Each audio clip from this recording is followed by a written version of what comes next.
On a summer night in Newport, beneath glittering chandeliers and gilded ceilings, a fallen woman carries a tray of champagne through the marble halls of power. Once she was a daughter of privilege. Now she serves those who whisper of her disgrace. But when the most powerful heir in the room leans close and whispers, "You will be mine," Eleanor's life collides with destiny. Is it temptation, salvation, or another trap spun by society's cruel design? Behind every glance lies a secret, behind every gesture a hidden war between duty and desire. Tell us, where are you listening from tonight? And do you believe love can truly defy the whispers of society? Newport, Rhode Island. Summer of 1892. The sea air drifted in salt-laced gusts through the open windows of the Hayes boarding room, stirring the faded curtains like ghosts of a past long gone. The once grand home on Truro Street now echoed with the silence of decline. Its walls, lined with aging wainscoting and yellowed wallpaper, bore the weight of a name that had once been uttered with reverence in every drawing room from Bellevue Avenue to Boston. Miss Eleanor Hayes stood at the cracked vanity, her fingers trembling as they fastened the last button of her collar. The dress she wore, plain black cotton with sleeves to the wrist and a modest neckline, was not tailored for beauty, only modesty. It had belonged to a housemaid once. Now it belonged to her. Her reflection was that of a woman she hardly recognized, chestnut hair pinned in a low bun with neither ornament nor curl, cheeks paler than the porcelain bowl beside her, and eyes, those once laughing grey-blue eyes, now rimmed with fatigue and uncried tears. From the adjoining room came the gentle rustle of paper and the sigh of a woman too proud to weep aloud. "You mustn't bow your head, Eleanor," said Mrs. Lydia Hayes, emerging with a lace-trimmed handkerchief that had been laundered until nearly threadbare. "Even if you serve their drinks, you are still a Hayes." Eleanor offered her mother a faint smile, one stitched from broken threads of pride and pain. "They've forgotten what that name means." "Then let them remember." Lydia's voice faltered only for a moment before recovering its steel. The carriage that arrived for her was not the velvet-lined coach of her youth, but a hired cart used for delivering linens. She stepped into it without complaint, folding her gloved hands tightly in her lap. The journey toward the Vanderbilt mansion passed streets that once opened their arms to her. She did not look out the window. The estate loomed ahead, white marble and manicured hedges aglow in the late afternoon sun. The house pulsed with wealth. Music trickled from the ballroom, the clink of glass and the hum of gossip already alive behind gilded doors. Eleanor descended and joined the line of household staff by the servants' entrance. No one acknowledged her name, only her uniform. Inside, she moved through the corridors of opulence like a shadow of who she had once been. Crystal chandeliers sparkled above her, mocking the dull wool of her uniform. The scent of roses, real ones in towering vases, filled the air, mingling with roasted meats and fine perfumes. "Don't spill anything, Miss Hayes," came the saccharine voice of Beatrice Ashford, her smile sharp as cut glass. Draped in pale blue silk, her blonde curls artfully pinned, she stood with a circle of young men in tailored evening coats and ivory gloves. "Or perhaps you'll want to drink it first. Surely this is finer than the vinegar your mother serves at her table." Laughter rippled through the group. Eleanor bowed her head and moved on, fingers gripping the tray, until her knuckles blanched. Her face burned, but she would not give Beatrice the satisfaction of a single word. She had learned that silence could be armor. She crossed the ballroom with practiced precision, balancing a silver tray lined with crystal flutes. Her steps were steady, even as her heart trembled with each echo of ridicule behind her. Then her foot caught on a slight shift in the carpet. The tray tilted. One glass slipped, fell, and shattered beside a pair of polished black shoes. She began, horrified. But the man did not shout. He did not sneer. He bent instead.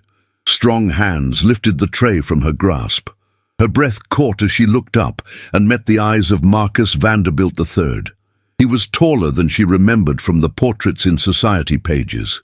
His dark hair, neatly parted, gleamed under the chandelier's light. His face was sharply drawn, aristocratic yet haunted by something unreadable, and his eyes, cool, piercing blue, searched hers with startling intensity.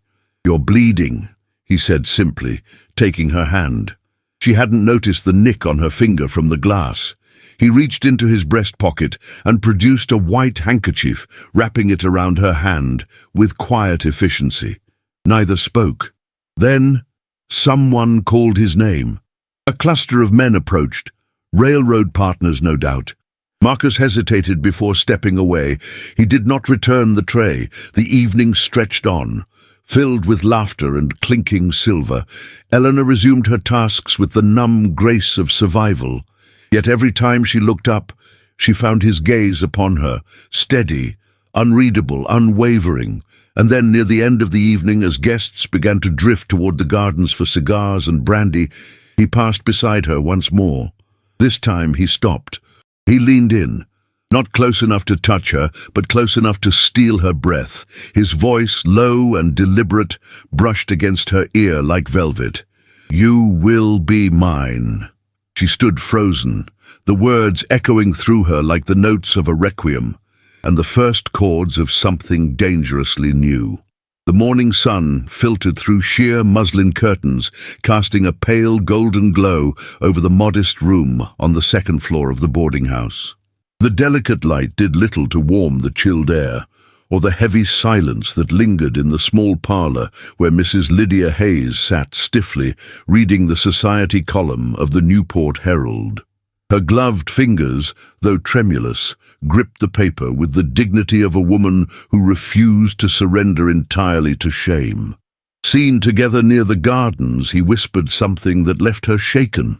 Lydia read aloud, her voice brittle. "Mr. Marcus Vanderbilt, heir to one of Newport's most prominent dynasties, was observed in close proximity to an unnamed domestic servant believed to be Miss Eleanor Hayes, formerly of Truro Street."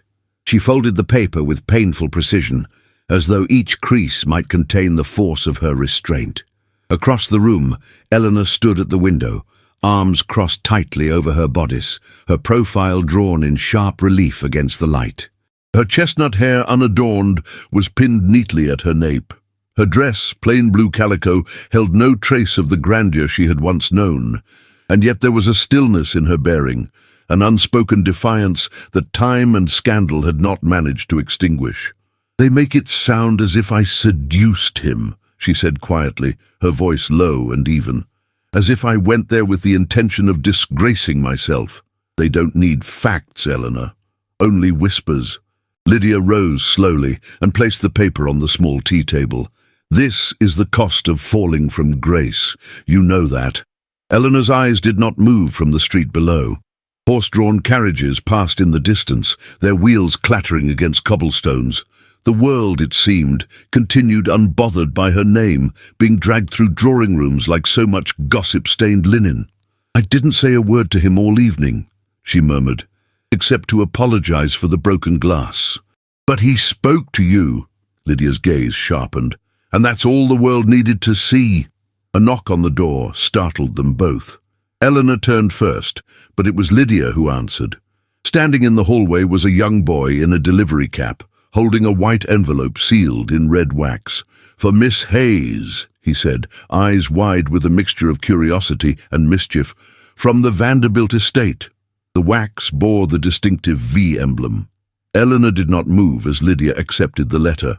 The door closed behind the boy with a soft click that echoed like thunder in the silence that followed. Lydia handed the letter to her daughter, watching her closely. "It may be nothing." "It's not nothing." Eleanor's fingers hovered over the seal. "It never is with people like him." She broke the wax slowly and removed the folded parchment. The handwriting was masculine, precise, without embellishment. As she read, her breath stilled. Her mother crossed the room, her skirts rustling softly, and sat down once more. "Well?" Lydia asked. Eleanor lowered the letter and looked at her. "He's offered me a position. A position as his personal secretary at the summer estate." Lydia's breath caught. Not as a servant? No. Eleanor swallowed hard. He says I would be responsible for managing correspondence, organizing ledgers, overseeing estate accounts during the remaining season. Lydia was silent for a moment. That's no small offer. No, it's not. Eleanor's voice trembled at the edges, though her spine remained straight. It's generous, or calculated. Her mother's tone cooled. You must not forget who he is, Eleanor, and who you are in his eyes. Eleanor turned toward the window again, though her hands clutched the letter. He didn't look at me like the others did. That's what makes it dangerous. They sat in silence. A nearby clock chimed once. In another house, they might have had the luxury of time. Here, time was currency, and they were nearly bankrupt. Do you trust him? Lydia asked at last. I don't know him, Eleanor replied honestly. But you want to. Eleanor hesitated. I want to not be powerless. That afternoon, she rode to the estate not in shame, but with quiet resolve. The carriage was borrowed from a neighbour and smelled faintly of old leather and roses gone dry. She carried no trunk, only a carpet bag with her writing tools, a spare dress, and her mother's shawl. Her hands remained folded as the gates of the Vanderbilt estate appeared once again before her, rising like some ancient citadel of fortune. This time she did not enter through the servants' wing. A maid led her to the east wing, where sunlight poured through stained glass windows and gleamed against polished floors. The corridor was lined with oil portraits, men with iron gazes, and women with impossibly delicate wrists, painted in brushstrokes of legacy and expectation.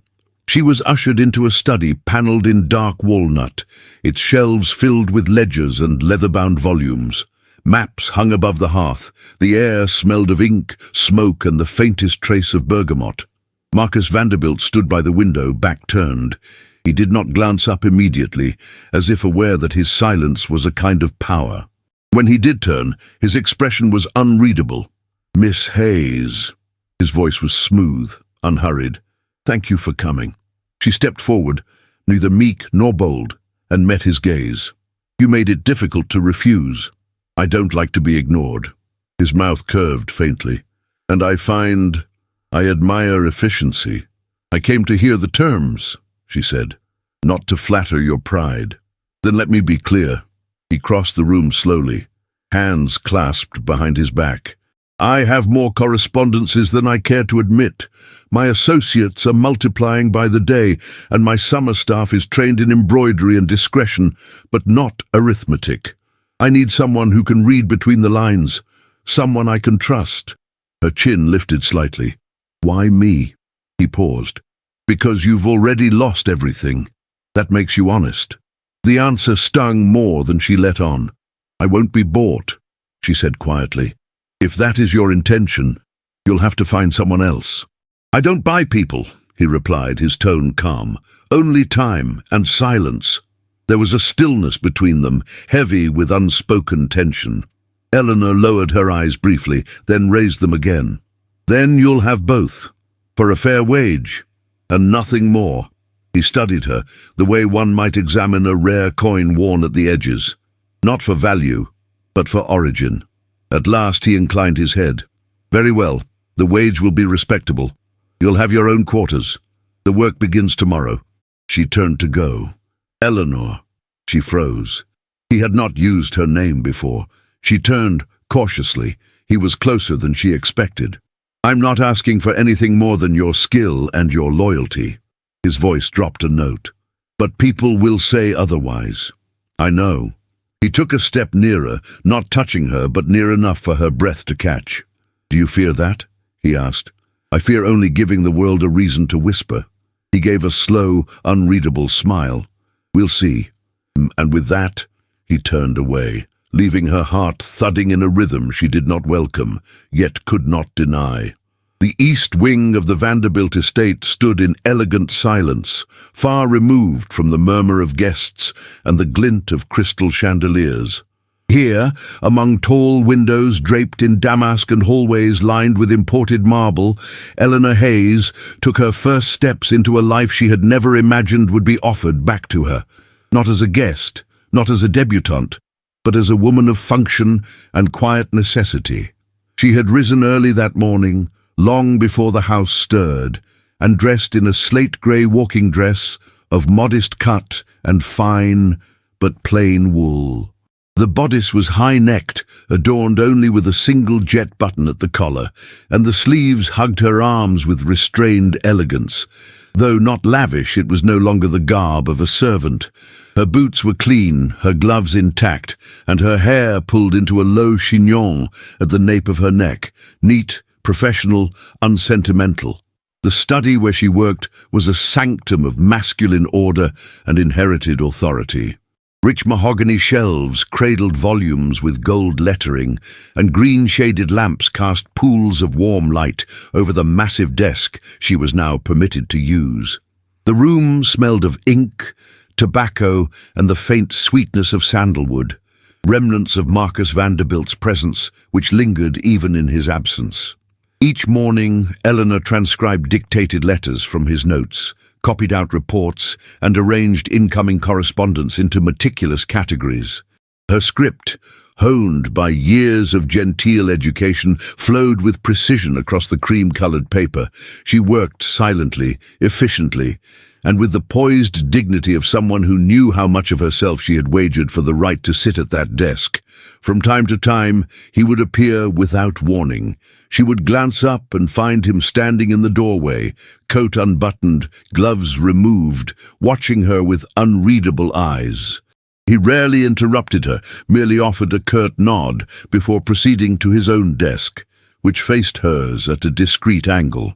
They did not often speak of anything beyond business, but the air between them was never entirely still. It trembled with something unsaid. It was on the third afternoon of her new duties that she saw it clearly, how the weight of legacy rested on his shoulders like an invisible mantle. He stood at the fireplace, speaking with a visiting financier from Philadelphia, and though his voice was firm and commanding, Eleanor noticed the tightness around his mouth, the brief closing of his eyes when the man mentioned the Astor contracts, the way his jaw locked when asked about political aspirations. He was not merely a man of fortune. He was a man shaped by expectation, by bloodlines, by silent battles waged in rooms just like this one, where decisions were made with fountain pens instead of swords, and empires were built on the curve of a signature. That evening, long after the halls had quieted and the last coach had rolled away, she found herself still at the desk, sealing letters under lamplight. She was finishing the final envelope when she heard the soft creak of the door. She looked up. Marcus stood there alone, a glass of something amber in his hand, his cravat loosened just slightly, enough to betray the late hour and the long day. "You work too long," he said. She placed the seal down and straightened. There was still light. He stepped farther into the room. "Come with me."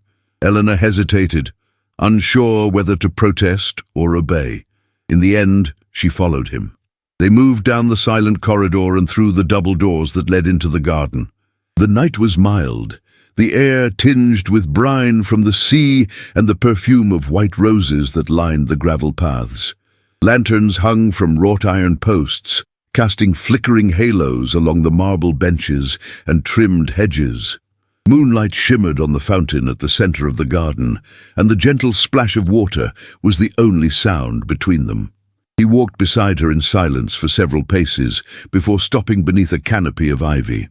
"Do you remember the Christmas ball of '89? He asked softly. Eleanor's breath caught. "Yes.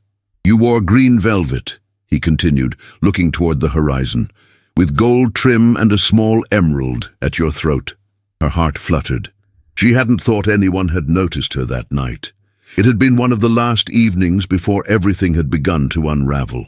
"I remember you laughed," he added, "but not often. You were careful, like someone raised among wolves pretending to be a swan." She turned her face slightly, uncertain whether his words were meant as admiration or something else. "I saw you dance with Thomas Redford," he continued, "and I wondered if he knew how easily he could break you." Her gaze sharpened. "Why are you telling me this now?" "Because I want you to know I saw you before the fall." His voice lowered, his eyes meeting hers. "Not as they see you now. Not as a servant. Not as gossip." The night felt suddenly closer around her, the scent of roses heavier. "But you said nothing then," she replied. "You danced with Beatrice Ashford." He gave a faint, sardonic smile, and regretted it before the orchestra reached the second refrain. She looked away, unsure how to hold his gaze without yielding something of herself. The wind stirred her skirts gently. "There are things I wish I had said," he murmured, "before the world became so loud." Eleanor stepped back slightly, needing distance, air, sense. She folded her arms, not in defiance but in self-preservation. "I'm not that girl anymore," she said. "The one in green velvet. She died the night they came for our house." He studied her carefully, as though measuring her for truth. "No," he said. "She learned how to survive." He left her then, without touch or promise, but the words he had spoken clung to her skin like the night's dew. The next morning, the world reasserted itself with all its sharp angles. She entered the study to find a new stack of correspondence awaiting her. As she sorted through the letters, invoices, and invitations, one envelope slipped from the pile and fell to the floor. She bent to retrieve it, her fingers brushing against thick, unsealed parchment tucked between the pages of a ledger. She paused. The letter was addressed not to Marcus, but from him. The recipient, Charles Hayes, her father. The date, 3 weeks before the collapse. Her pulse quickened. She unfolded the letter with care, her eyes scanning the slanted ink. The contents were brief but urgent. A warning, a plea. "I urge you not to sign with Ashford Consolidated. There are irregularities I cannot ignore. Your reputation and your assets may be in jeopardy. If you will allow me, I am prepared to assist you in redirecting the investment." She lowered the page slowly, her hands trembling. He had tried to warn her father. He had written, perhaps too late, perhaps intercepted, but he had not been the architect of their ruin. She held the letter in both hands, the weight of it far heavier than paper should allow. It was proof of something she had never dared hope for, that someone, somewhere, had cared enough to try, and that someone, it now seemed, was Marcus Vanderbilt. The letter sat like a wound upon Eleanor's desk. Though its ink had long since dried, it pulsed with new life in her hands, stirring emotions she had tried for years to silence. Her fingers, slender and pale beneath the morning light, traced the curve of her father's name on the envelope's edge, as if by touch alone she could reach across time and demand an answer. The study was hushed. Outside the windows, the estate stirred with its usual rhythm. Hooves clattered in the carriage yard, maids passed by carrying linens, and gardeners clipped at the hedgerows with steady precision. But within the east wing, where the grand oil paintings of forgotten ancestors watched in solemn silence, something fragile was breaking open. Eleanor rose from her chair, spine straight, despite the trembling in her core. She crossed the study with quiet purpose and stepped into the corridor, the letter still in her hand. Each footstep against the marble floor echoed like a bell of reckoning. She found Marcus in the sunroom, seated at a large oak table covered with estate ledgers and papers bearing the gold seal of Ashford Consolidated. He looked up when she entered, his brow arching at her storm cloud expression. "I need a word," she said, her voice low but unshaken.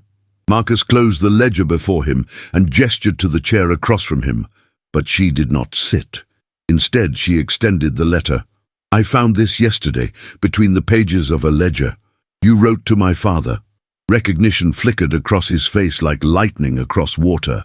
Slowly, he took the letter from her, eyes scanning its contents as if to confirm it still said what he remembered. "I did. And you never sent it?" "I did send it," he said carefully. "By courier. I kept a copy, in case it would one day be necessary." She crossed her arms over her chest, the fabric of her dress rustling softly. "Then why didn't he receive it?" Marcus stood now, closing the distance between them with quiet steps. "I believe he never had the chance. Charles trusted the Ashfords too quickly. They had more influence over his decisions than he realized. Eleanor's eyes searched his. "Are you saying Beatrice's father intercepted your warning?" "I don't have proof," he replied, "but I suspected as much at the time. By the time I confronted her father about the matter, your estate was already under seizure, and your name," his voice faltered slightly, "was already on every banker's blacklist in Providence." Eleanor turned away from him, facing the wide windows. The garden beyond was awash in gold and green, indifferent to the collapse of any man's legacy. "I want to believe you," she murmured, "but part of me wonders if you sent the letter knowing it would never reach him, if you, like the others, stood ready to devour what remained of us." There was a pause. The silence was not cold, but dense with the weight of things unsaid.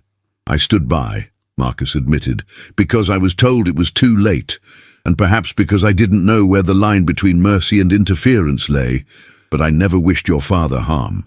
And I never thought I'd see you brought so low." Eleanor's shoulders stiffened at that last line, pride flaring like a shield. "Don't pity me." "I don't," he said softly. "I admire you."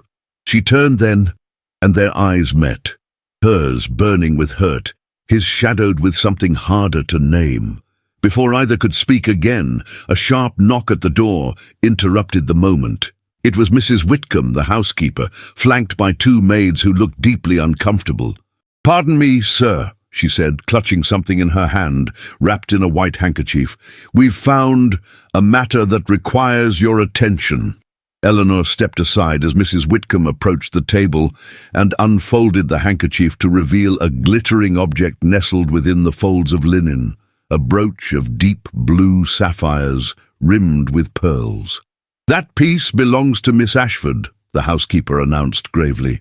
"It was discovered in Miss Hayes's quarters, tucked beneath her pillow." Eleanor's breath caught. Her heart pounded in her ears, not from guilt, but from the cold, calculated familiarity of this cruelty. "I never saw that brooch before in my life," she said clearly. Mrs. Whitcomb hesitated. "The servants, well, they don't want to speak ill, but there was mention of Miss Ashford visiting yesterday. Briefly." "Without my knowledge," Marcus said sharply. The air in the room thickened with discomfort. "Bring Beatrice to me," he ordered. "Now." But Eleanor shook her head. "No," she said firmly. "Don't summon her. You won't change her nature with accusations. She's done this because she wants to see me thrown out with my name dragged lower than it's ever been." Marcus studied her face, then looked to the brooch again before speaking. "Return this to its rightful owner, discreetly. There will be no accusations, and Miss Hayes's room will be moved to the inner wing." The maids curtsied and departed quickly. Mrs. Whitcomb gave Eleanor a fleeting look, of sympathy or suspicion she couldn't tell, then followed. Once they were alone again, Eleanor exhaled slowly. "She'll only try again," she said. "Let her," Marcus replied. "But understand this, Eleanor. You are walking a very fine line in this house. Whatever protection I can offer you, it will never be enough to silence them all. One misstep—" "I don't need your protection," she interrupted, her voice quivering more from pride than fear. "I need the truth, and perhaps a place in this world where I am not always hunted." For a long moment, neither of them moved. Then Marcus stepped forward, his voice low, steady. "If that place exists, I will help you find it, even if it costs me the approval of every last name on my guest list." She did not thank him. Gratitude was too thin a word for the storm of feelings crashing beneath her ribs. That night, the storm outside echoed the one within her. Rain lashed the windows, and thunder rolled across the bay. Eleanor returned late from the study, her hair damp from the sea mist, her shawl clutched around her shoulders. She reached the door to her chamber, and stopped. The handle did not turn. Locked. She tried again. Nothing. Her candle flickered dangerously in the breeze, and a drop of rain slid down her neck. She was just about to knock when a voice spoke behind her. "Miss Hayes." She turned to see Marcus standing at the end of the corridor, coat unfastened, hair tousled as if he too had been caught in the wind. "You're locked out," he observed. "It would appear so." His expression darkened. "Come. The drawing room has a fire lit." Too weary to protest, she followed him down the hall. The drawing room was warm, its hearth crackling with amber flame. The curtains were drawn, and a chess set lay abandoned on a nearby table. Eleanor moved to the fire, stretching her fingers toward the warmth. Marcus removed his gloves, then sat in the chair opposite her. His left hand was wrapped in linen, a small bloom of red seeping through. "You're hurt." "Fencing accident this morning," he said with a dismissive gesture, "a careless parry." "Let me see." He extended his hand. She knelt beside him, unwrapping the linen slowly. Her fingers were gentle, sure. The cut was not deep, but it ran across the base of his thumb, a clean, deliberate line. "You fence to win, I imagine," she murmured. "I fence to remember I can still lose." She looked up, startled. Their faces were close now, the fire casting flickers of light across his cheekbones and the faint scar near his jaw. His breath was warm, touched with something floral and spiced, tea, perhaps, or brandy. Her hands stilled, their eyes locked. The air between them shifted. No words, no promises, only the thrum of hearts exposed beneath layers of formality and fear. His hand moved slightly, not to grasp her, but to rest beside hers. A silent offering. She drew in a breath, one that caught in her throat like silk against skin. And then, slowly, deliberately, she stood. "I'll see to your bandage," she said softly, and he let her go. The scent of crushed roses and beeswax polish lingered in the air as the Vanderbilt estate prepared for the most anticipated event of the season, the annual Harvest Ball. Every year, society's finest descended upon Newport for one last evening of splendor before the autumn winds turned sharp and the coastal mansions were shuttered for the winter. But this year, the anticipation held a peculiar note, an undercurrent of whispers that had little to do with gowns or orchestras. In the East Wing, Eleanor stood before a full-length mirror framed in carved walnut, watching her reflection with a mix of disbelief and dread. The gown she wore was pale lavender silk, softened with age but restored with exquisite care. Tiny mother-of-pearl buttons ran from her waist to the curve of her collarbone, and the sleeves, slightly puffed at the shoulders, ended in delicate lace at her wrists. It had once belonged to her mother, worn in Paris in another lifetime. Now it belonged to a woman forged by loss. Behind her, Mrs. Lydia Hayes sat quietly on a cushioned stool, mending the final hem. "It fits you better than it ever fit me," she said softly, though her voice trembled with emotion. Eleanor met her mother's gaze in the mirror. "Do you think it's foolish?" "I think it's brave," Lydia replied. "You're walking into a room full of people who watched us fall. Let them see how well we rise." A knock interrupted them. One of the maids entered, eyes wide with awe. "Mr. Vanderbilt sends his compliments. The carriage is ready." The ride from the boarding house to the Vanderbilt estate was short, but Eleanor felt every second stretch like a thread pulled too tightly. Her gloves were simple, ivory kid leather. She wore no jewelry, save for a small locket that had once belonged to her grandmother. Her hair had been swept into a loose chignon with two soft tendrils framing her face. It was a face no longer untouched by sorrow, but tempered by it, and perhaps made lovelier because of it. The estate was ablaze with light. Hundreds of lanterns lined the pathways, flickering like stars fallen to earth. The sound of violins floated on the night air, and carriages arrived in procession one after another, releasing ladies in gowns of velvet and tulle, their laughter ringing like wind chimes above the gravel. Eleanor descended slowly, heart thudding, and was led not through the servants' entrance but the front doors, gilded and arched, thrown open in welcome. Her name was not announced. She wore no title, no inheritance, yet still she entered. Inside, the ballroom glittered like a dream spun from gold and glass. The walls, painted in soft ivory, shimmered under the glow of chandeliers, and garlands of autumn leaves wove through the columns. The crowd, wealthy men in crisp black tailcoats, women in gowns the color of wine, emerald and midnight, parted slightly at the sight of her. Their gazes lingered, curious and sharp. She had been expected, and they were eager to feast on scandal. But before the first whisper could spread, Marcus Vanderbilt appeared at her side. He wore a formal black tailcoat with satin lapels, his white waistcoat and bow tie crisp, every line of his frame precise. His hair was neatly combed, but one unruly wave near his temple betrayed the late hour and the heat of the crowd. His eyes, though, never wavered. "You look," he said, offering his arm, "unforgettable." Eleanor hesitated for a breath before placing her gloved hand on his. "You realize what they'll say. I'm counting on it." They crossed the floor together, and though no music paused, though no announcement was made, every head turned. A path opened before them, and Eleanor felt the weight of 100 judgments pressing against her skin. She held her head high. When the orchestra shifted into a Strauss waltz, Marcus did not ask. He simply led her onto the floor. His hand settled at her waist, firm but careful. Their bodies moved in practiced rhythm, though they had never danced together before. Her gown swirled softly with each turn, and as he spun her beneath the light of 1,000 crystals, time loosened its grip. "You're very quiet," he murmured, eyes never leaving hers. "I'm counting how many knives are pointed at my back." He smiled faintly. "Let them try. You've already endured more than they ever could."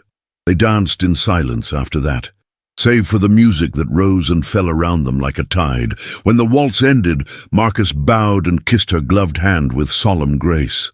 The gesture sent a ripple through the crowd.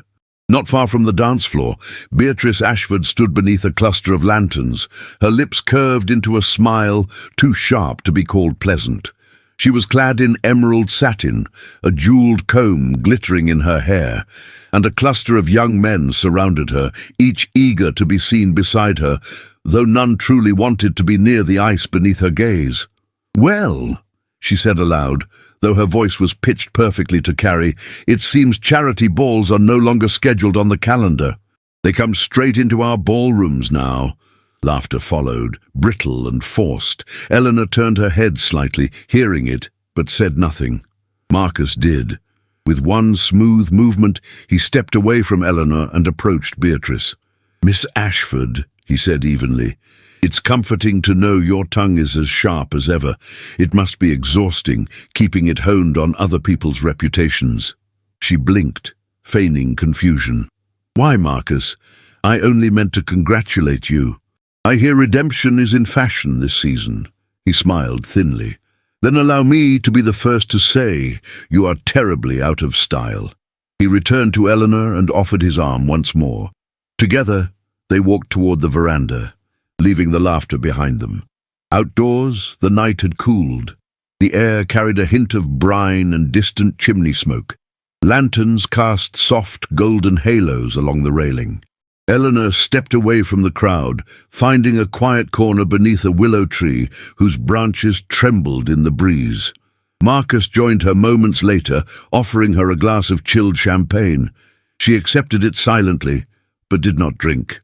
"This isn't a game," she said softly. "I know. They'll never forget what you did tonight. I don't want them to." Their eyes met again, and in that gaze the world seemed to narrow into something deeper than mere attraction. It was recognition, two souls marked by weight and shadow, reaching through the silence that surrounded them. He stepped closer. "You were never invisible to me, Eleanor, not even when you wished to be." Her breath hitched. Her heart had been guarded for so long, it hardly knew how to beat freely. "Then why did you wait so long?" "Because I didn't know if I deserved your anger more than I desired your forgiveness." And before she could answer, his hand rose to touch her cheek, not with force but reverence. His thumb traced a line just beneath her jaw, and then he bent slowly, so slowly, and pressed his lips to hers. The kiss was not possessive. It was not loud. It was an answer whispered in the dark. Her fingers curled into the fabric of his coat, and her eyes closed. When they finally pulled apart, the lantern light shimmered in her eyes like tears. "I should go inside," she whispered. "I won't stop you," he said, "but I won't forget this moment, even if you do." She turned, her heart thudding, and walked back into the ballroom with her pulse singing like a violin string. Inside, in the study near the west corridor, a private door opened. Charles Ashford, a man whose name carried weight in every bank and boardroom from Boston to New York, stepped into the firelit room where Marcus had just returned. He held a snifter of brandy and smiled without warmth. "Lovely evening," he said. "You do know how to make a statement." Marcus didn't respond. "I'll make mine simple," Ashford continued, swirling the amber liquid. "If I see your name beside hers again, at a dinner, a function, a receipt of engagement, I will release the files from the Hathaway deal. Every one of them." Marcus's jaw clenched. Ashford raised his glass in mock salute. "Sometimes, Marcus," he said with a smirk, "men like us must choose between desire and survival." And then he turned and vanished into the shadows, leaving behind a silence far colder than the autumn wind. A thin veil of fog curled over the coast as the morning tide rolled into Newport. The city's elegant facades gleamed pale beneath a muted sky, their grandeur untouched by the quiet cruelty that often festered behind lace-draped windows and carved oak doors. In that world of hushed parlor conversations and carefully measured glances, reputations were traded like currency, and whispers could cost more than gold. It had been 3 days since Marcus had left for New York. His departure had been abrupt, but necessary. Urgent correspondence from the Hathaway Group demanded his presence at a private board meeting concerning railway expansion in Connecticut.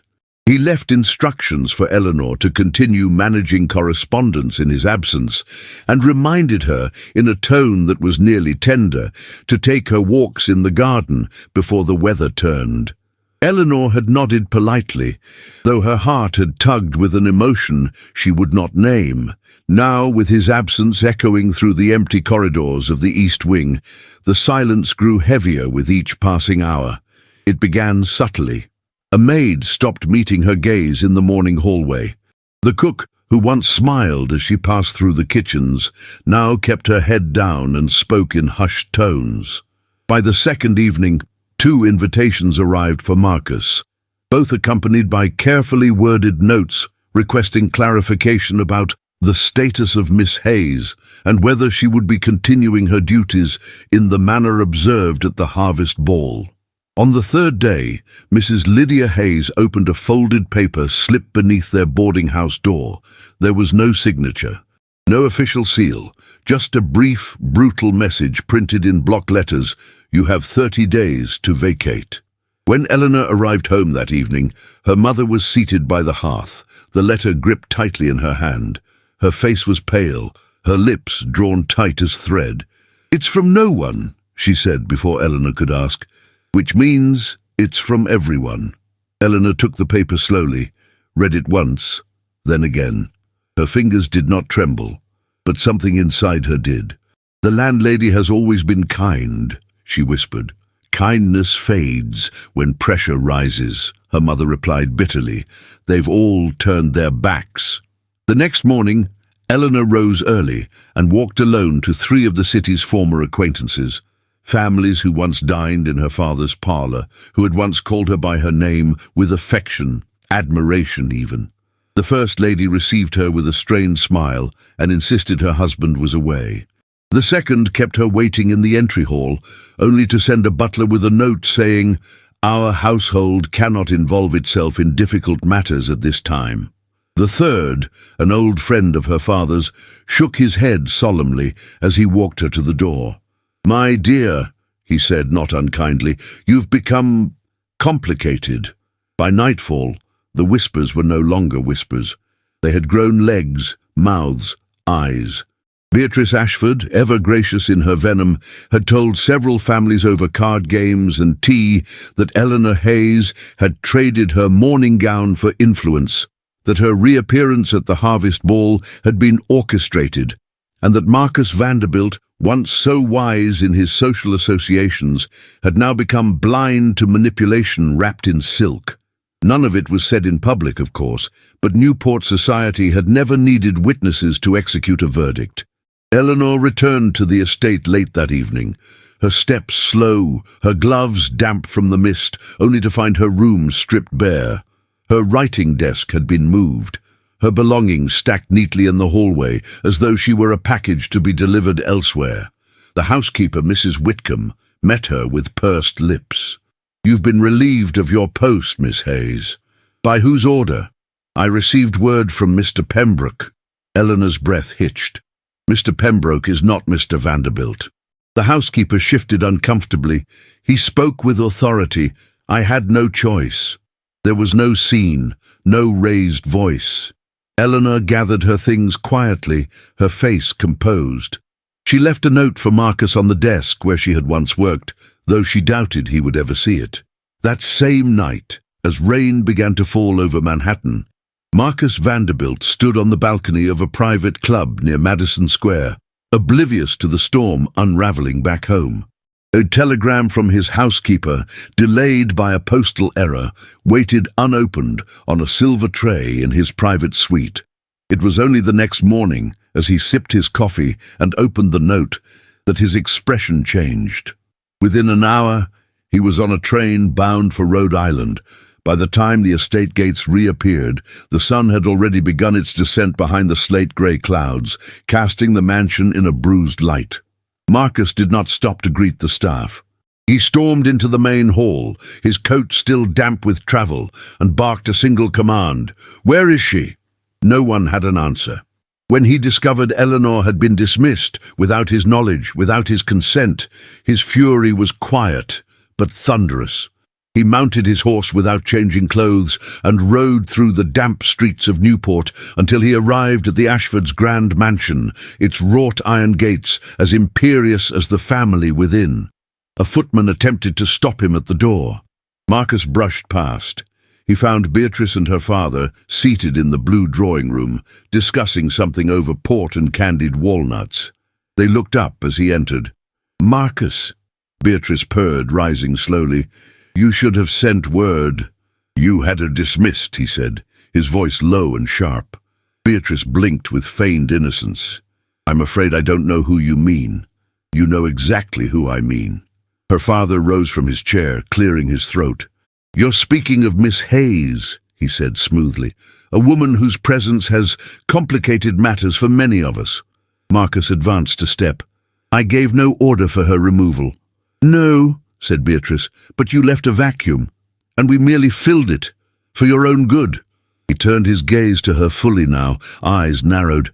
"You've been poisoning every ear in Newport." "I've been protecting your name," she countered. "Do you think the Hathaway board will accept you with her draped on your arm? Do you think Washington won't raise an eyebrow? Her reputation is tattered. Her family is bankrupt. Her presence—" "Enough!" The word fell like an axe. But Beatrice was not done.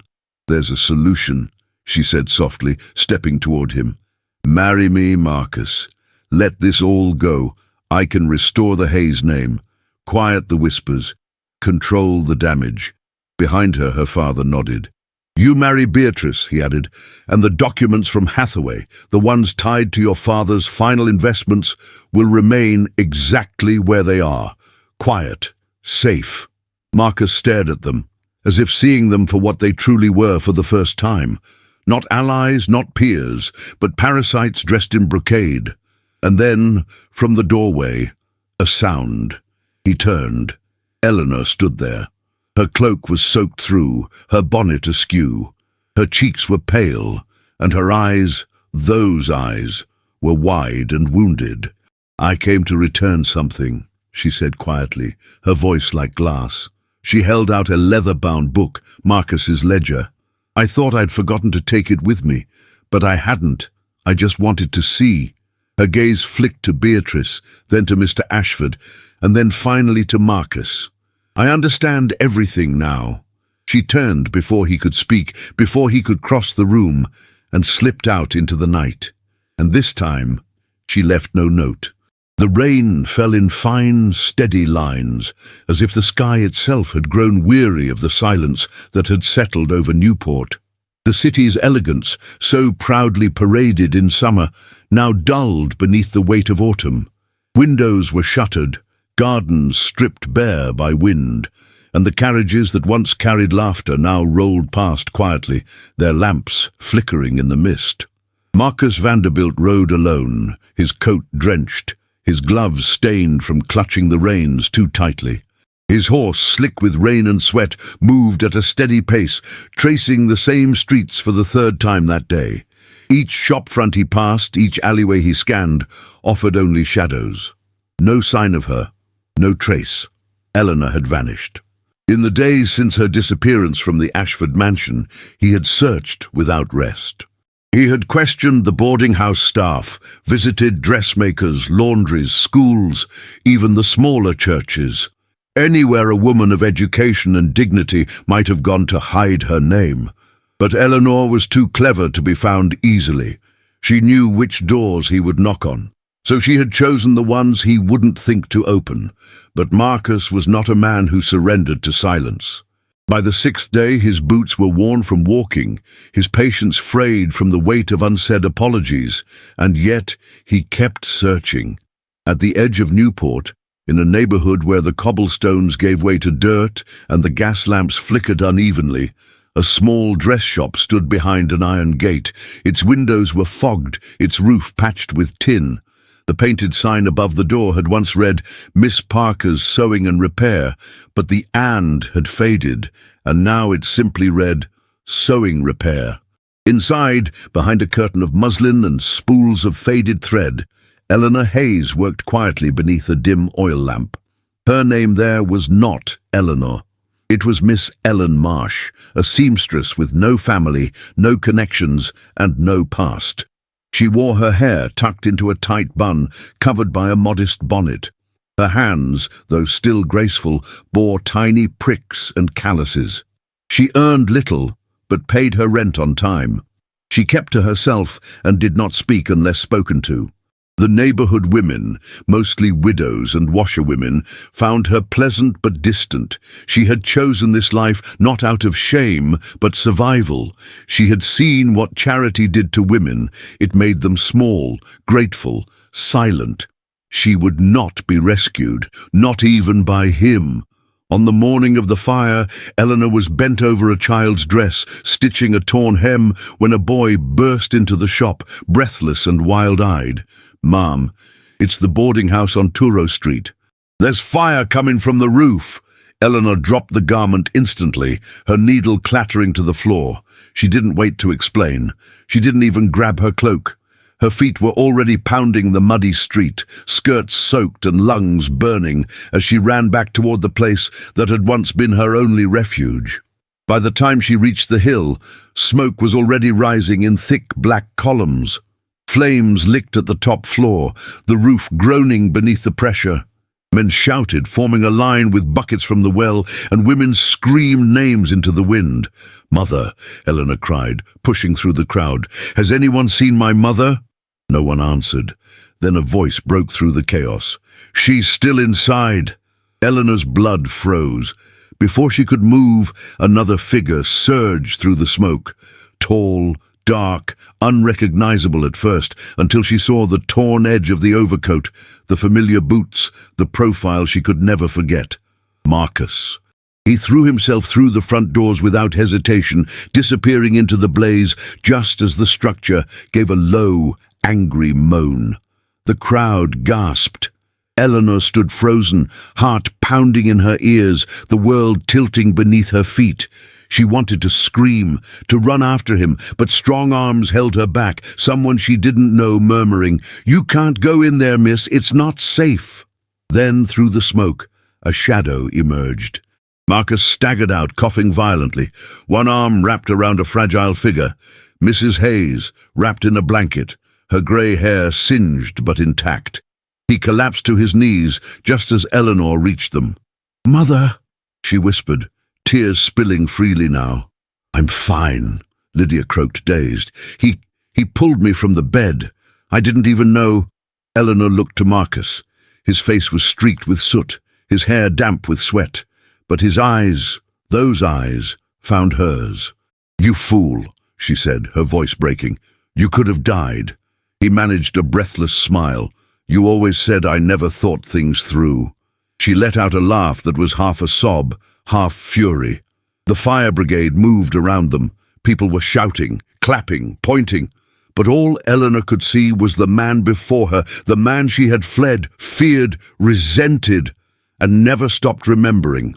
Later, once Lydia had been taken to the neighbour's home to rest, Eleanor found Marcus sitting alone on the low wall near the church steps, his coat wrapped around his shoulders, his hands still black with ash. She approached slowly, her arms crossed tightly across her chest. "You didn't have to do it," she said. He didn't turn. "I know." "Then why?" He looked up at her. "Because I had to see you again, and I had nothing left to trade for your forgiveness, except my own life." She sat beside him, letting the silence stretch between them like a worn thread. "I didn't ask to be saved. I know that too. I wasn't waiting for you. I was never brave enough to expect that you would." She turned to face him fully, her voice trembling with the force of everything she'd held back. "You humiliated me. You let them treat me like something cheap. You left. And they—" "I know." His voice cracked, not with weakness, but surrender. "I was wrong, Eleanor. I thought I could protect you without standing beside you.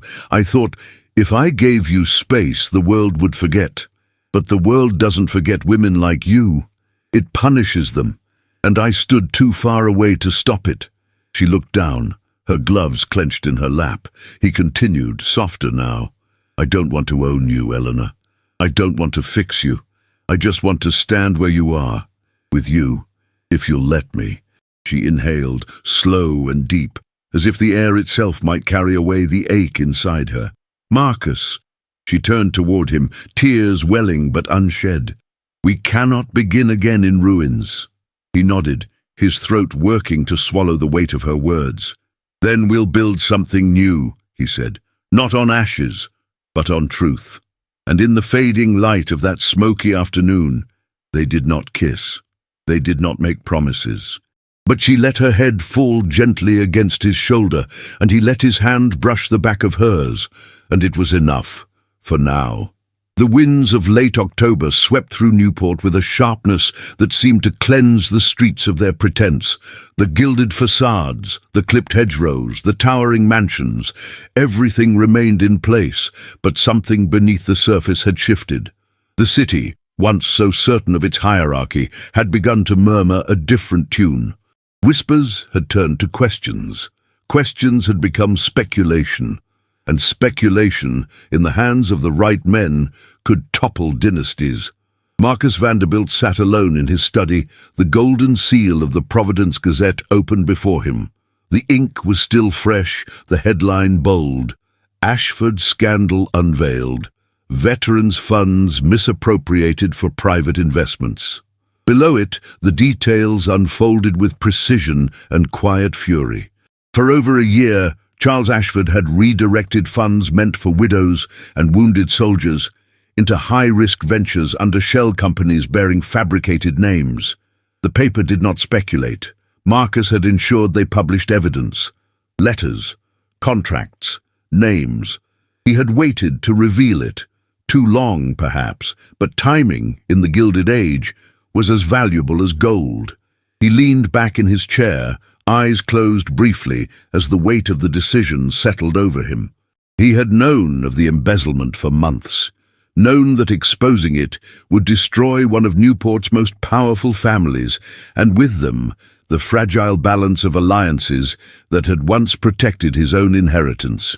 But that balance had shifted the night Eleanor walked out of his reach. He no longer needed the approval of men like Ashford. He needed the truth, and her. That afternoon, the news spread like fire through drawing rooms and tea parlours. Women clutched pearls in mock horror.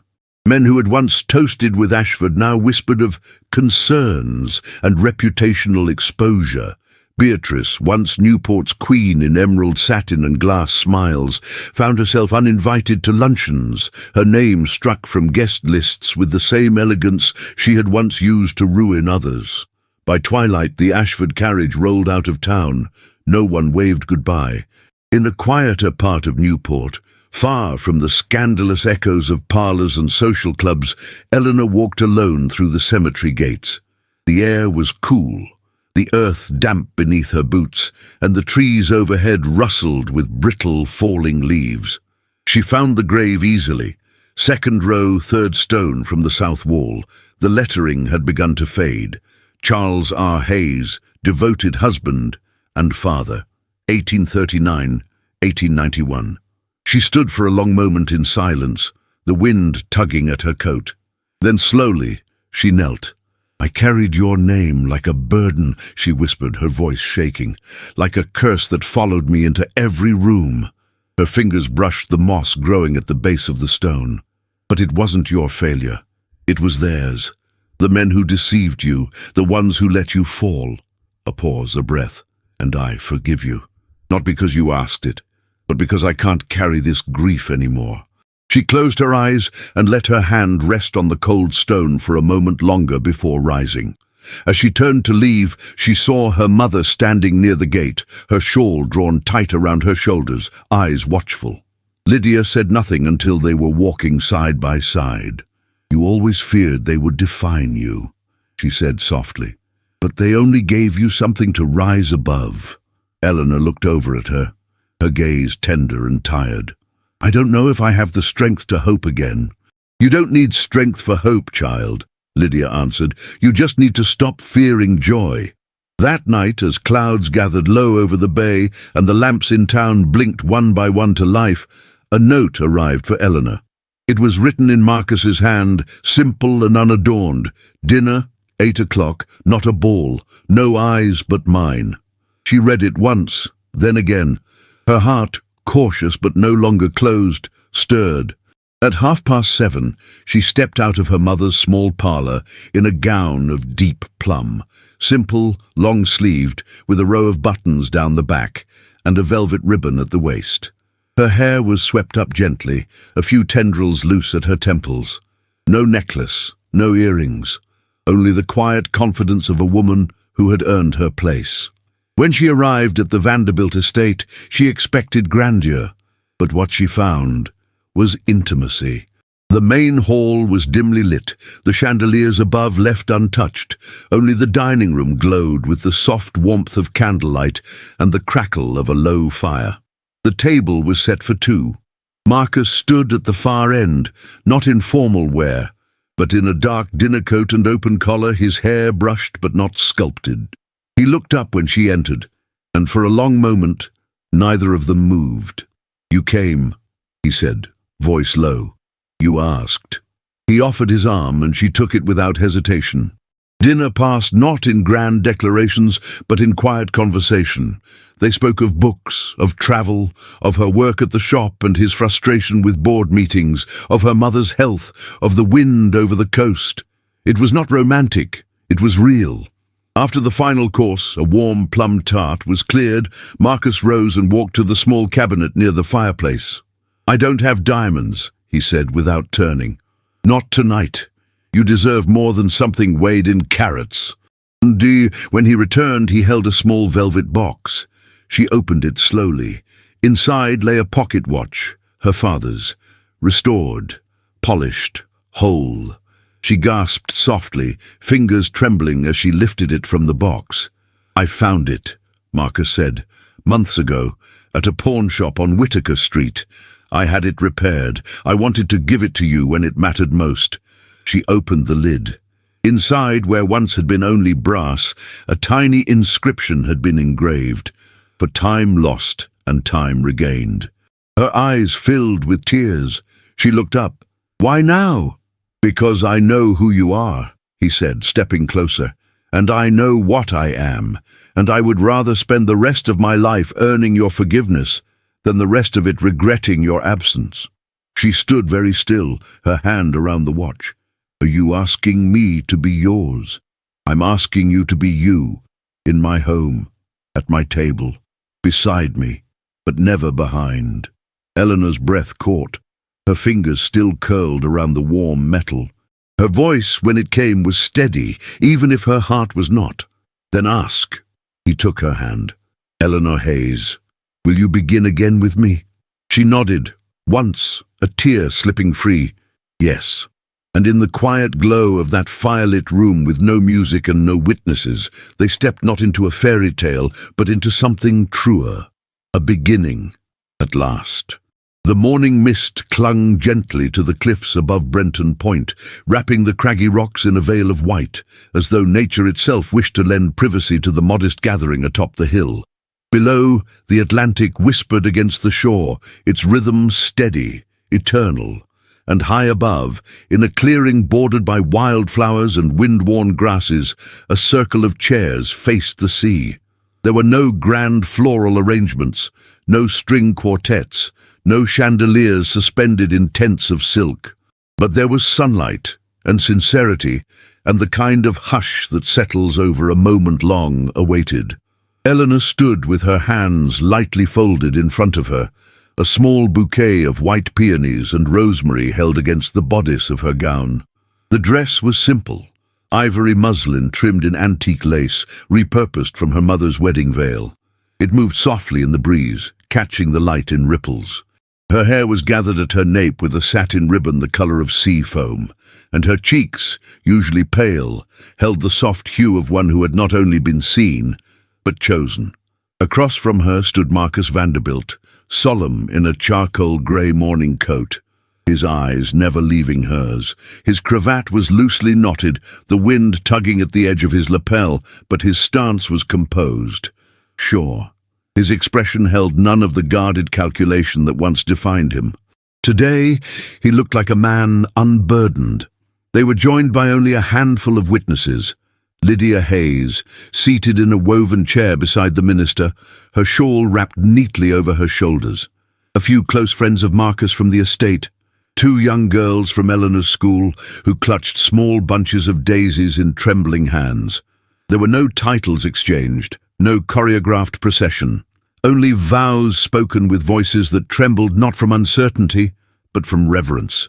When Marcus placed the ring upon Eleanor's finger, a slender band of gold, engraved inside with the date and the words, "Not because, but despite," she looked up at him and smiled. It was the first smile she had given him without sorrow behind it. They kissed, not for show, not for the eyes of those around them, but with the quiet intimacy of a promise sealed. And when the minister pronounced them husband and wife, the wind rose, and the sea sang in approval. The following weeks brought changes not only to their household, but to Newport itself. At first the whispers returned. Of course they did. "Did you hear?" they said over china teacups and garden gates. "He married her after all. On the cliffs. Can you imagine?" But this time the whispers were not soaked in scorn. They were tinged with awe. Eleanor Hayes, now Mrs. Vanderbilt, had not re-entered society through the back door. She had stood before them with dignity, married without spectacle, and refused to become what so many expected of her, a silent trophy. Within a fortnight, the old boarding house on Truro Street, though charred and uninhabitable, was purchased under Eleanor's name. The land was cleared, and in its place rose the modest brick building that would house the Hayes School for Girls. Its purpose was clear from the day of its opening: to educate girls born without fortune, but not without worth. Reading, writing, arithmetic, manners and ethics, the things that Eleanor herself had been given and nearly lost. On the first morning, she stood at the gates in a navy blue dress with white cuffs, her hands ink-stained, and welcomed 11 young girls through the iron doors. She called each by name, looked them in the eye, and told them, "You will not be forgotten." Marcus, for his part, stepped back from the more brutal pursuits of his investments. The railroad contracts he accepted now prioritized labor protections and environmental stability. He declined offers from steel magnates who had once toasted his ruthlessness. Instead, he partnered with a housing initiative in Providence, funding clean homes for widowed veterans and their children. There were evenings when he returned home with his collar loosened and his spirit tired, but Eleanor would meet him on the porch with 2 cups of tea and a quiet nod, and they would sit beneath the lantern and listen to the wind move through the trees. Their home was not the grandest, though Marcus had offered her every luxury. It was the one she chose, a coastal house with high windows and a garden behind it, overgrown with lavender and thyme. And in that garden they walked together often, tracing the same stone paths where they had once passed in silence, back when he was her employer and she was only a girl with ink on her hands and fire in her spine. Now, there were no shadows between them, no questions unspoken, no debts unpaid. One afternoon, while sorting correspondence in the front parlour, Marcus opened a letter marked "Confidential, United States Department of Foreign Affairs." He read it once, then again, and said nothing. But that evening over supper, he slid the letter across the table to Eleanor. She unfolded it carefully. It was an invitation, a nomination, to Mr. Marcus Vanderbilt for consideration of appointment to the diplomatic post of ambassador to the French Republic. The terms were clear. The title was his, if his household could support the role, if his wife could serve at his side in Parisian society. She read it slowly, her fingers tightening on the edge of the page. When she looked up, Marcus was watching her, not with pressure, not with expectation, but with something closer to fear. "I didn't ask for this," he said, "and I won't go without your consent." She folded the letter. "There was a time I would have seen this as surrender," she whispered, "as stepping into a world I spent years trying to escape. And now?" She stood and crossed to the window, gazing out over the fields where the school's bell had just rung its final note of the day. "Now," she said quietly, "I see it for what it could be. Not a stage, but a platform. Not for them, but for us." She turned back to him, her eyes steady. "But I won't be a symbol, Marcus. I won't be paraded or silenced. If I go with my voice intact."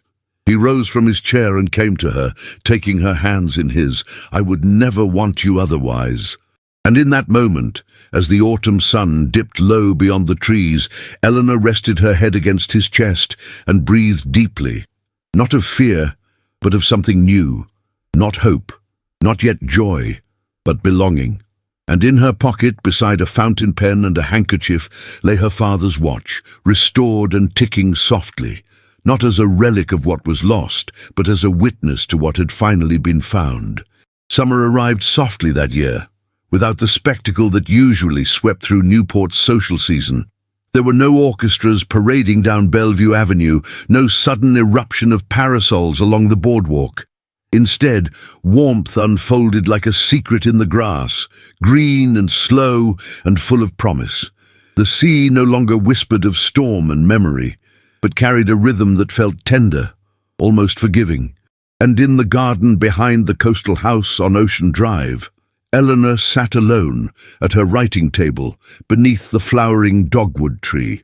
The morning sun filtered through the petals, casting lace-shaped shadows across the paper before her. Her fingers, ink-stained as ever, hesitated above the page. She had written 6 letters that week, 1 to the Hayes School faculty, 1 to the family of a girl newly admitted, 1 to a friend in Boston, 1 to a widow seeking housing support, 1 to the head of the Providence Reform Committee, and 1 to herself, though she hadn't signed that one. Now she held the 7th, unfinished. It bore the letterhead of the Office of the Secretary of State, her name printed formally beneath Marcus's, beside the title she had not yet accepted, Ambassadress. She traced the word slowly, feeling how it settled in her chest like a stone both heavy and radiant. For weeks, the letter had remained on her desk, untouched. Marcus had not mentioned it again. Not once. He hadn't needed to. Each morning he rose and read beside her. Each afternoon he tended his work and let her tend hers. Each evening they dined without ceremony, and afterward walked among the rows of herbs and hydrangeas, speaking not of politics or society, but of soil, of words, of children who laughed in the classroom windows. He never pressed, because he knew that the only way she would say yes was if no one asked her to. A breeze drifted through the garden, carrying with it the scent of salt and rosemary. From inside the house, she heard her mother humming softly as she folded linens. The world, for a moment, was still. And yet, the question loomed. Could she go back? Back into the parlours with brocade curtains and gilded mirrors, where every glance was a judgment, every smile a blade? Could she stand before ambassadors' wives and senators' daughters and not tremble at the memory of the woman they once called fallen?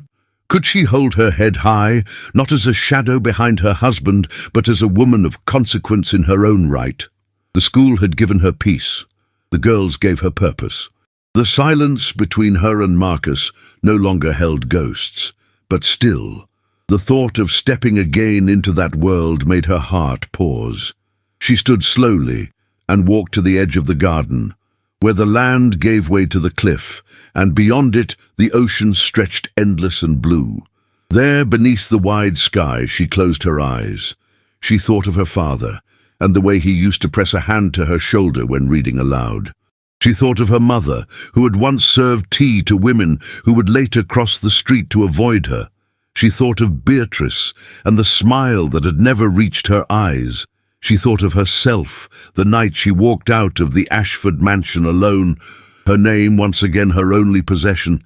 And then she thought of Marcus, not the man who had whispered, "You will be mine," but the one who had, without fanfare, given her a desk, a watch, a school, a garden, and the freedom to walk beside him without chains. She opened her eyes. Later that evening, they dined on the terrace. The table was simple, dressed in linen and set for two. The sky was turning gold with dusk, and the breeze tugged at the candle flames without extinguishing them. Eleanor wore a dress the colour of dusk, soft cotton with lace along the sleeves. Her hair was gathered in a loose knot, a pin of pressed violets tucked above her ear. Marcus watched her with quiet reverence, as he always did when he thought she wasn't looking. After they had eaten, he poured her a glass of pear cordial and sat beside her, not across. "I never told you," he said, watching the horizon, "that my mother once dreamed I'd be a senator." Eleanor smiled faintly. "And what did you dream?" "To leave the room without owing anyone a favour." They both laughed, though hers faded quickly. He turned to her, brow furrowed just slightly. "And you? What did you dream?" She looked down at her glass. The flicker of the flame reflected in the amber liquid. "To speak and be believed," she said. "To walk into a room and not feel like an imposter." Marcus reached for her hand. His palm was warm, solid, anchoring. "You do that every day," he said. She looked up at him. "And yet the world always waits for you to forget who you are, so it can remind you who you were." His grip tightened. "Then remind them," he said. "Remind them with every step you take." They sat in silence, the sky dimming, the garden humming with the sound of night's arrival. And then, without ceremony, Eleanor rose, walked into the parlour, and returned with the letter. She placed it before him. "I've written my response," she said. "They may announce the appointment, I will go with you, but on my terms." His eyes flickered with something unreadable. He did not reach for the letter. Instead, he reached for her hand again. "I never wanted to go without you. You never needed to," she whispered. Later that week, on the first golden morning of June, the couple rose before the staff. The house still drowsed in shadow, and the air was thick with the scent of lilac and dew.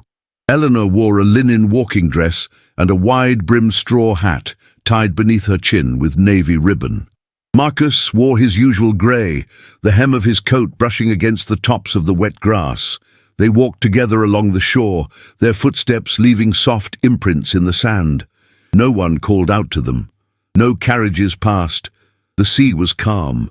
At the edge of the dunes, just before the road curved back toward the town, their driver waited with the carriage, dark green with brass trim, the horses stamping softly in the morning stillness. Eleanor paused, turning to the water one last time. She took a deep breath, filling her lungs with salt and morning, and then she smiled. Marcus stepped beside her, brushing her gloved hand with his. "You're ready?" he asked. She didn't answer, not with words. Instead, she looked up at the horizon and said the only thing that still needed saying, "Let the world whisper what it will. I know who I am. The summer of 1902 arrived with a gentler light than those before it, soft, amber, and patient. Newport had changed. The great houses still lined the cliffs like porcelain palaces, but many now sat quieter, their ballrooms gathering more dust than waltzes. The whispers of old society had dulled to memory, and a new kind of voice stirred in the city, one born not of pedigree, but of purpose. And yet, the sea remained unchanged. Still it roared and sighed and kissed the shore like a timeless lover. On the veranda of a modest but elegant white house with wide green shutters, perched on the very cliff where they had once said their vows, Eleanor sat with a letter in her lap and a shawl over her shoulders. Her hair was streaked now with silver, and her hands bore the fine lines of a decade well lived, but her eyes, those storm-grey eyes, remained untouched by time. Behind her, the house was alive with quiet laughter and the muffled thud of hurried feet. A child's voice rang out from an upstairs window, followed by a deep chuckle that belonged unmistakably to Marcus. They had returned to Newport after his diplomatic tenure in France, choosing a quieter life near the school Eleanor had expanded with the help of former students who now taught others to read, to write, to speak with confidence. The Hayes School had become more than a building. It had become a legacy. They had 2 daughters now. Clara, aged 7, curious and willful, with her mother's eyes and her father's stubborn mouth. And Lydia, 4, sweet-tempered and quick-witted, already fond of telling her dolls long, dramatic stories before bedtime. Motherhood had not softened Eleanor's convictions, only deepened them. She had spoken at conferences, written essays, refused honours she felt were ornamental, accepted others she knew would open doors for girls like the one she had once been. She had learned that a voice, once found, must be used again and again. Marcus had traded political salons for lectures on ethical business practices. He invested not only in companies, but in communities, factories with proper ventilation, rail lines that didn't displace families. He was mocked by many of his peers and quietly followed by others. They had become symbols, not of scandal, but of transformation. And yet, for all their public legacy, it was the private one that meant the most. In the evenings, they still walked the gardens, now thick with the laughter of small feet and the scent of wild thyme. Sometimes he would read aloud under the same dogwood tree where she had once weighed the future in silence. They had grown older, yes, but not apart. He still looked at her as if she were the answer to a question he hadn't known how to ask until she arrived. And she, in turn, still reached for him in the middle of the night, not out of need, but out of love's quiet habit. As for the past, Ashford Hall had long since been sold. Beatrice, after years of bitterness, had finally married a quiet bookseller in Chicago and faded from the headlines. She sent a Christmas card every year. Eleanor replied only once, simply writing, "I hope you have found peace." "I have." The old matrons of society had grown old indeed. Some had left behind memoirs filled with half-truths and faint regrets. Others had died without ever learning that forgiveness is not something granted by others, but found within. Eleanor folded the letter in her lap and stood. The breeze lifted the hem of her skirt as she stepped down into the garden. From the side of the house came the sound of Marcus's voice, calling for Clara to come down from a tree. Her laughter followed. Eleanor watched, a smile spreading across her face. 10 years ago, she had stood on this very cliff and dared to believe that love could be more than a fantasy, that respect, once broken, could be rebuilt, that a name whispered in scandal could become a name spoken with honor. She had not only survived, she had thrived, and she had done it not because Marcus saved her, but because he had loved her enough to let her save herself.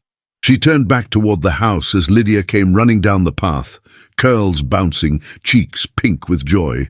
"Mama, Papa said we can go to the shore." "Then we mustn't keep him waiting," Eleanor said, sweeping her daughter into her arms.